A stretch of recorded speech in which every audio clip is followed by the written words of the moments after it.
Good. We are going to have a great conversation tonight.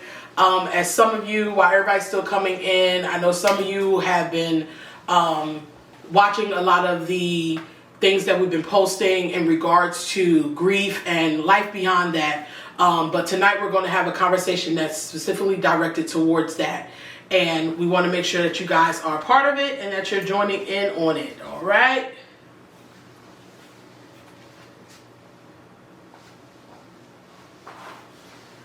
Cool.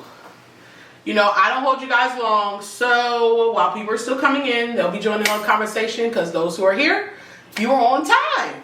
So, first and foremost, I want to welcome you guys to Ask My Why Live, which, you know, we do this once a month just to have a conversation to engage with you guys. And every now and again, you know, we want to bring in guests to join in on the conversation. And today, I have a very good friend of mine here. To me, she's my Rebe. To everybody else, her name is Miss Cherie B. Campbell. She is the funeral director and executive director of Campbell Funeral Chapel in Trenton, New Jersey. So welcome her to the crew. Hi, Rebe. Hi. Thanks for having me. Thank you, Rebe. Yeah. So, you know, just having a conversation tonight and just want to talk about it. I know from us just working together in the industry, it's a lot. And we hear a lot of different stories, see a lot of different situations that occur. But one thing for sure is that we all have endured is had to suffer grief along the way and still have to tend to other people and help serve their family in the midst of those things. Right. So tonight we just want to have some dialogue and just to start us off, just kind of give the people a little background about yourself and what you do. Because although I said funeral director, people are like, oh, that's just the lady that do, you know, yeah. Sorry. So cool. So first off, I grew up in the business. Mm-hmm. So, you know, it is funeral directing. We have a funeral home, but it's also a ministry. Right. I mean, it is a day, night, unpredictable job for sure. Absolutely. But part of our job, I always tell families, is to kind of be your partners in the process. Right. So that is to guide you through every aspect of, you know, either pre-arrangements or immediate care or aftercare. Mm-hmm. With that, people always ask, like, what is your job? So yes, it involves things like embalming, mm-hmm. meeting with families, going to the church, going to the cemetery. Mm-hmm. But our job is also to be the listeners, to try to be that neutral party, and really to tell everyone, I see this every day and it looks different with every person. Absolutely. Okay, and that's what's critical. And so I always say, look, what you're selecting here has everything to do with, yes, what the person, your loved one, wanted. That's a huge part. But the other part is what you and your family need for closure. Absolutely. And that's it. And that's where kind of the talk about grief comes in, because closure is not a final thing. It's kind of always a work in progress. Absolutely. So that's what we do there. So in the lines of that, so what do you say is one of the most biggest misconceptions about dealing with grief? I think that it's predictable and that there's going to be some start or end point to it. And it's not. Sometimes you get people who are totally to pieces in the very beginning. Mm-hmm. You get others who may go a year, and I don't want to say they don't feel anything, but they experience it differently. And then a year from now, they can't understand why, even though the death occurred a year ago, they're just starting to get those feelings of anxiety, perhaps, of deep, protracted grief, those things. So it's not predictable, and it's not consistent. Right. So there will be days where you feel totally fine. You may or may not think about that loved one. Many days you do. But that the emotion may be different on any given day. Right. So that loved one may bring up kind of feelings or emotions of happiness one day, anxiety the next, anger the next, why questions, and then you may go through a couple months where you're totally fine, and then those feelings start to crop up again. Right. So it's not linear, it's not consistent, it is truly, it's a journey. Absolutely. And it's a journey in progress and not a journey in perfection and grief. That's a good one. Yeah, it is. A It's journey in progress and not a journey in perfection. For y'all that didn't hear her, she said it's a journey in progress, not perfection. So meaning that you ain't got to have it all together the day after your loved one died. Don't mean that, guess what, because some people like to tell us, oh baby, you gonna be all right. Yeah, I am gonna be all right. But the reality is my loved one's no longer here. Yeah. So I need to process that they're not here with me no longer on this earth. And for some people, like you said, that can happen differently. They can be a breakdown in the beginning and be smooth sailing afterwards. Then there's some that just never bounce back. And that's There's some that they just can't see beyond the grave. They can't see beyond where they left their loved one at. And it's like when they buried their loved one, they got in the hole too. Yeah. With them. And that's where you don't want to be. Right. One, because it's not to judge, it's to say that's not where that person would have wanted you. But two, there's a reason why you're still here on this earth. Right. You never will forget that person. Right. But you gotta find little amounts of progress in whatever your journey is. Right. You don't want to say a year from now I'm where I was a year ago in this grief journey. Right. And that's when people ask me like, how do you deal with this? Or, which I hear all the time. Personal grief is different and we can get into that. But I always tell people, yes, you're going to be okay. Right. But I just ask you to every day or every week, every month, take an assessment of where you are in your journey and say, do I feel a little bit better? Am I making strides forward or am I not? Right. And if the answer is you're not, then you need to start to think about other ways to perhaps make those steps. And it's not easy. I don't have an answer, but that's something you have to do internally because no one can tell you how you're feeling. Absolutely. Your relationship with that person was yours. Absolutely. What the loss you feel is yours, and it's different for different people. And I think one of the things that a lot of people think that people in the funeral industry just don't have emotions. No. Because they're like, oh, you're not sensitive to my needs and you don't understand. And it's not that you don't understand, it's just that I hear what you're saying, I understand how you feel, but we also know that if we let you stay in this place right here, I can't get past mama gone, my husband gone, my kid gone. If you can't get past that, then we can't even get you to the closure that you're trying to reach if you're going to stay right here. Right. And so it's not like we're trying to put, it really is. The funeral it is literally not closure. Right. The funeral is celebrating that person. It is the beginning of your process. Absolutely. So closure is when all the people go away, the food, the chicken, all that goes away. And then you're left alone with your thoughts. Absolutely. Okay? That is when your journey, and I hate to say that. I mean, it's not that people don't have to engage in like pre-grief or say if like someone is sick. All of that is true. But once you have lost them, it's a different feeling than even when you were anticipating the loss. Absolutely. And then you have so much to do that first week or two of the service that your mind ain't even the quiet sets in. Mm-hmm. So that's... And see, for me, I had the experience that I unfortunately, I lost two grandparents in the same year. Yeah. One in the beginning, one at the end of the year. Mm-hmm. So by the time 2019 got through, I was like, I'm over it. Okay, that's enough. We're not going to open that close like this. But for me, when I was closer to my grandmother than I was on my mom's side than I was to my grandfather on my father's side. And I never forget the day after my grandma's funeral, I didn't go to church. I was like, I'm tired. Because that whole preparation week, people coming by, and because we have a big family and everybody knows, it was just a lot going on, and the people, getting through the service. That next day, I happened to be sitting there. Thank God for one of my friends being there, because I was sitting down, and then it just like somebody replayed a reeler fast, like a whole 7 days in like a second, and I was like, hold up, did we just bury my grandma yesterday? Yeah. And it literally snatched the lift, like just snatched all of the strength I had and literally made me collapse. And thank God she was there to catch me, because otherwise I would have hit the ground hard. But I was just like, I can't believe we just did this. Like, what just happened? And for a while, I was angry. I was mad, because I was like, God, my grandmother has all this family. She has all these people around it. Like, why in the world would you let her go outside and die alone? This doesn't make any sense to me whatsoever. But the comfort for me was me asking God those questions And he gave me an answer that I really wasn't ready, for, but I needed to hear it. And it was, she never died by herself. I was there. I got her before she hit the ground. And I'm like, okay. Mm-hmm. Now I processed that and understood that. But when I had the conversation with other relatives, they still at mama gone, grandma gone. Yeah. Like they're still at that point. It's like, I haven't moved on.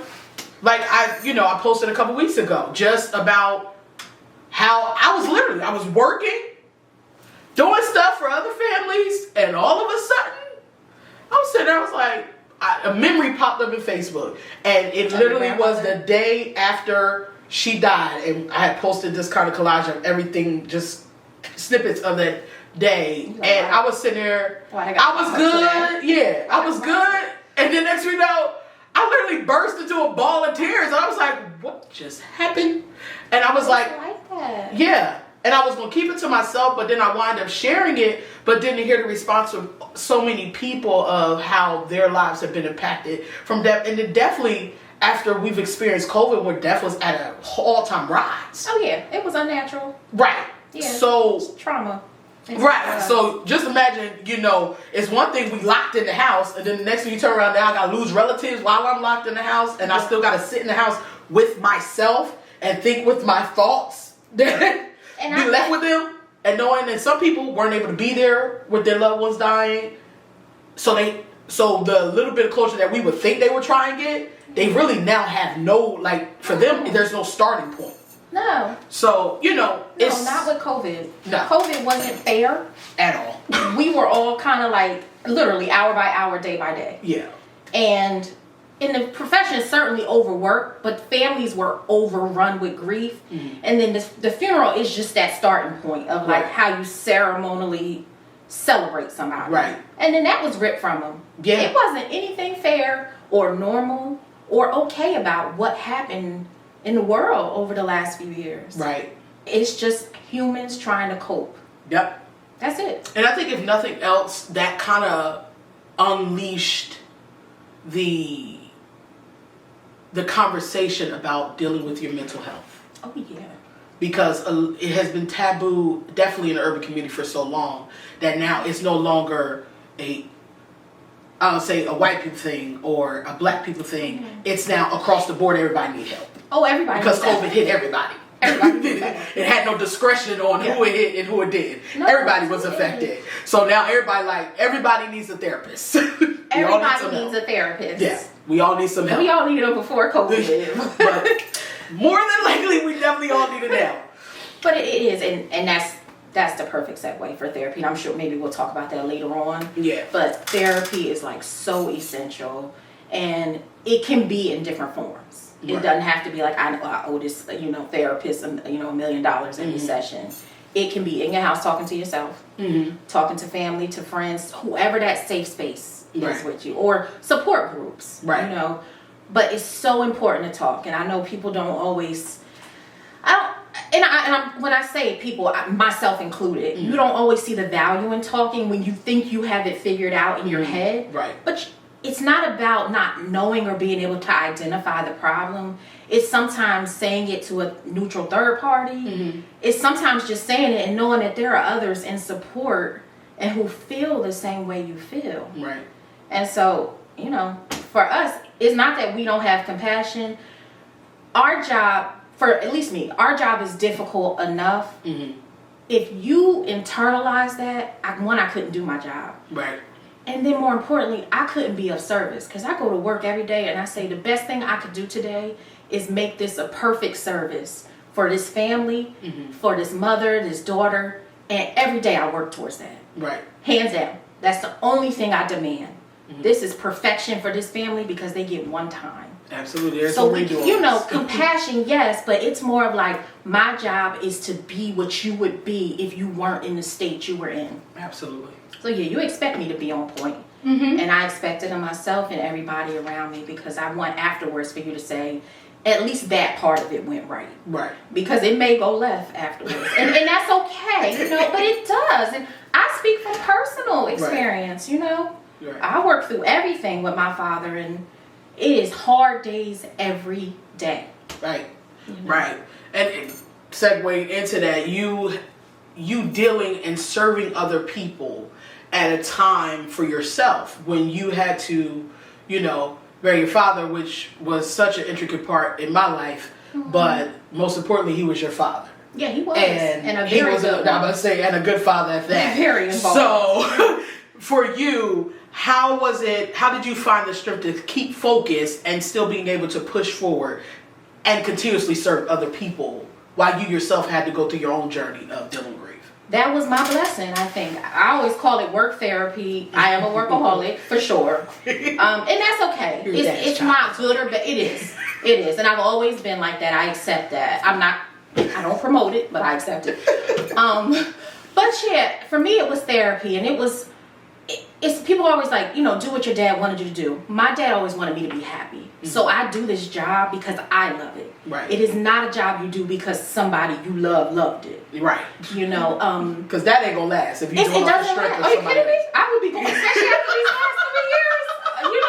Even today, for just going backtracking, I wake up and I'm like, I'm really still tired from the thing of the COVID years. And I know we're like, at least I would say like a few months removed from or at least a year removed from the real height, maybe a year and a half. But I realize you have fatigue from that time, and try not to call it burnout because I still wake up and love what I do, but it's something real to think about. But I always say, my dad, before he passed, he sat us down and he was like, look, I gave you everything you needed. And you're absolutely right. He said, you're a strong woman and I expect you to conduct yourself as such. So he never said, don't cry, don't do any of that. But for me, the best way I could serve his memory, not so much was to do his work, but to do my work and continuing what our family sacrificed. Absolutely. For. So I go to work and I'm like, let me help someone else get through this journey. Mm-hmm. It is not easy. Not at all. And I mean, we're almost 6 years removed since my dad. Right. I still cry. Mm-hmm. I still wake up like, I can't believe this happened. You really got out. You really left. You really made that decision.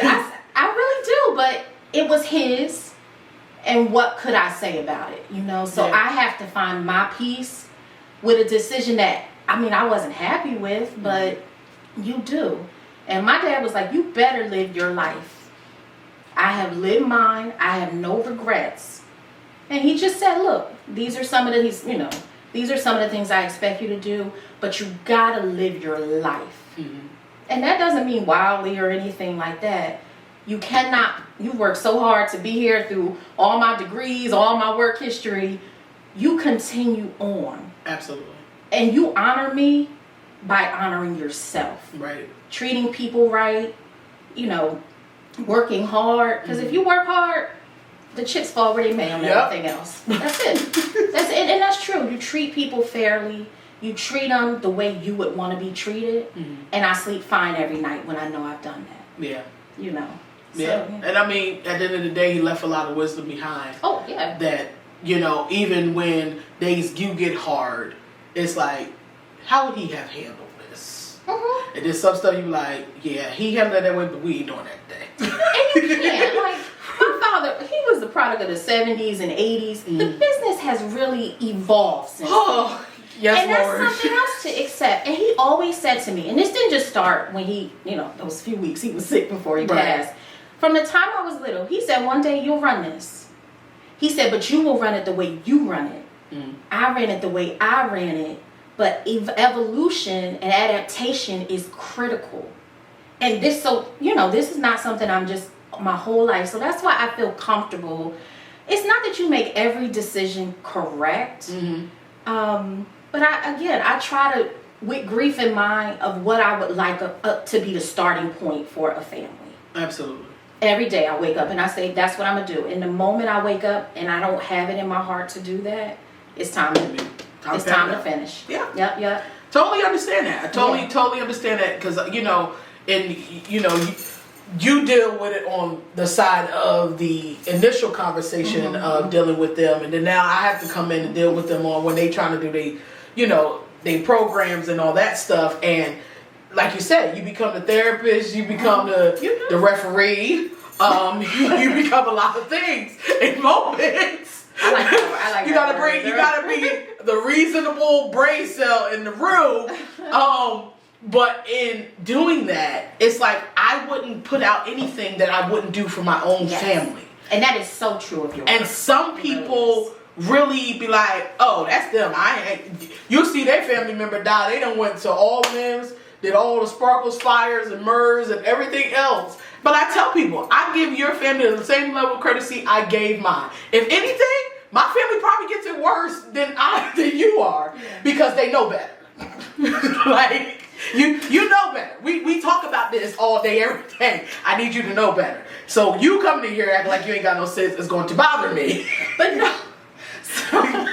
Because you know better. We've had these conversations. Now, a total stranger, now dealing with them, it's different. It's just sometimes, especially, and I think what also speaks to the level of your work and the integrity of what you do is when you have people that constantly come back to you. You have repetitive customers that trust you.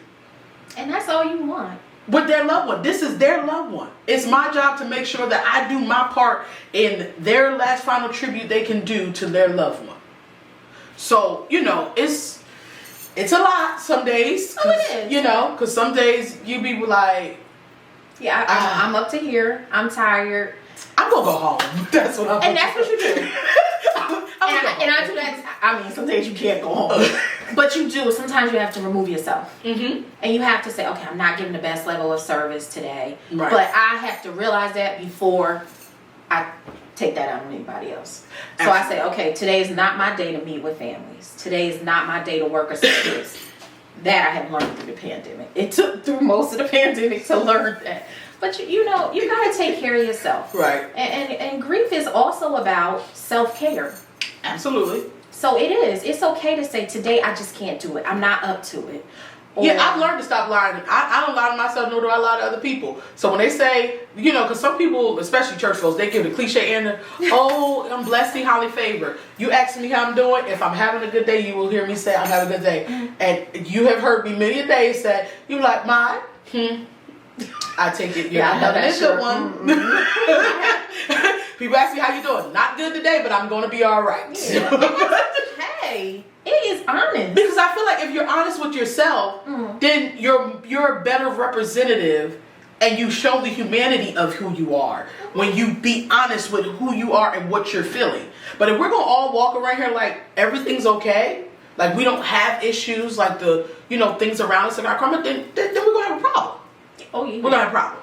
Yeah. But in light of all that, so when you talk about dealing with grief, knowing that we all have to make this transition out of here, off of this earth, what is some advice you can give to someone who is either might have a loved one that's sick right now, that's at the end, or someone who is just lost someone and now they're about to cross over into past that celebration, and now we're in this process of healing journey? Well, we talked about therapy, so I always say therapy, whatever that looks like for you. Mm-hmm. The other thing is just realizing that it's a singular journey. Mm-hmm. It really is. You can have everyone around you, and it's good to keep that support system. Mm-hmm. But when you're on that walk, your journey will be unique to you, and you will to some degree be alone in it, because your thoughts are your own. They come differently than other people's. Like, you need to realize, just accept that it's that singular journey. That doesn't mean alone. Mm-hmm. It just means unique. Mm-hmm. And that journey may continue. So always, accept that, and you'll get through it. To me, you don't get better from losing someone. No, you just learn how to cope. The sting is just a little less. You will miss them. Yeah, so I don't know that there's like I wasn't good, I was okay, then they passed, and then I wasn't good, but now I'm better. Mm-hmm. You improve, but you will miss anybody who was an integral part of your life. You'll miss them. You'll miss them forever. Mm-hmm. And that's okay. And we have to normalize that being okay. And even with somebody being an intricate positive part, even someone bringing a negative part. Mm-mm. There's a lot of people who have hurt folks, that has done some damage to folks, that the person is dead and they're still mad. Yeah. They're still angry. Mm-hmm. And it's like, no, you got to get healing from that. Okay, that situation happened, but I can't let my life be wholly dictated and now moving forward that I'm still holding on to you at this grade because I'm still pissed. Right. That's not, we ain't gonna get nowhere. Yes, and I mean, I can't speak to that personally, but I have had a number of clients who have said just what you've said. And I never know how to even advise or counsel, not that I'm like a licensed therapist or anything, but what you said is perfect. You have to begin to move forward, because holding on to that only affects you. It is clearly not affecting that person who we are burying. Absolutely. It affects you, and how you get there, again, is your journey. But try therapy, try forgiveness. Sometimes for people, that's church. Mm-hmm. You know, for others, that's prayer, that's meditation. Whatever you do, that's running in the park or cooking. That is your therapy. And sometimes for some people, it's the fact of how you said, live life. Because sometimes people get caught up in being for everybody else that they never take time out for themselves. All the time. Caretakers. Yeah. God bless them, really. God bless them. But they come in just as worn out, almost. And we've had a number of caretakers who passed before the person who they were taking care of. Because they're tired. Because they're tired. Mm-hmm. And they're worn out. And like you said, they take care of themselves last. Mm-hmm. Which is selfless and certainly admirable. But it's okay. Particularly, and I don't want to just make it targeted at women, but women in particular, Black women, women of color, I think in general. Mm-hmm. It's okay to put ourselves last all the time, mm-hmm. but we need self-care too. Absolutely. We need to deal with our grief as well, mm-hmm. because if we're going to be future caretakers, we don't want to impart whatever we're hung up on the next generation. Gotcha. We need to say, I'm trying to resolve my issues, and again, it's a journey in progress and not perfection. Right. And I think one of the other things that really, which is a whole nother mouthful of information, which we have no time to be dealing with that, is that when it becomes the financial burden, is that people are not prepared for death. Oh, yeah. Because they don't want to talk about it, they don't want to be prepared for it, they don't want to get insurance about it. And that creates, you're already grieving. Mm-hmm. When you know you got to pick up anywhere between $5,000 to $15,000 bill instantly in a matter of maximum 7 days, that in itself will turn into a mountain in front of you. Like, 100%. So you telling me I gotta have what? Yeah. And again, field directors will work with you, but in working with you, what you can't do is say, I ain't got nothing, show up and want everything in the world. Right. But then want us to understand, well, you're not being sensitive to my needs. Mm-hmm. No, you're not being realistic with your needs. That's true. So I need you to understand we got grief, and we just have to be more prepared as a people. Yes. For that we're all going to make this exit at some point. And don't look at it as, oh, I got kids, they're young, because kids die too. So prepare for, not saying prepare for death when they're born, but make sure that you take care of that, so that way, on top of you losing your child or losing your spouse or losing your parent, that you're not you're not mentally prepared, financially prepared for when that day comes. Right. Because that adds extra pressure on top to an already broken, grieving heart. So much extra pressure. Right. That is the pressure point. Right. No, seriously. And a pressure point that you don't need. Right. I'm going to be honest. In the way how that kind of just turns around in the office is not easy to watch. Yeah. I mean, it's not. And I'm like, Like, if we could help everybody, get everybody free bill, it'd be great. Yeah, free taxes, we could do it. Right. But it's the truth. Better preparation takes that burden off. But hey guys, so thank you so much for joining in on the live. We had an amazing conversation, and I pray that something was said during that conversation that will help you as you journey your way through your process of life after grief. But I need you to do something for me. I need you to like, subscribe, and share this page on our YouTube, so that way we can help other people, and the way we can get the word out more efficiently, as well as keep you guys in the loop of new things that are coming up. There's a lot of new things that we have in the works, but we want to make sure that you're staying in tune with it, and that we can still continue to help you along the journey.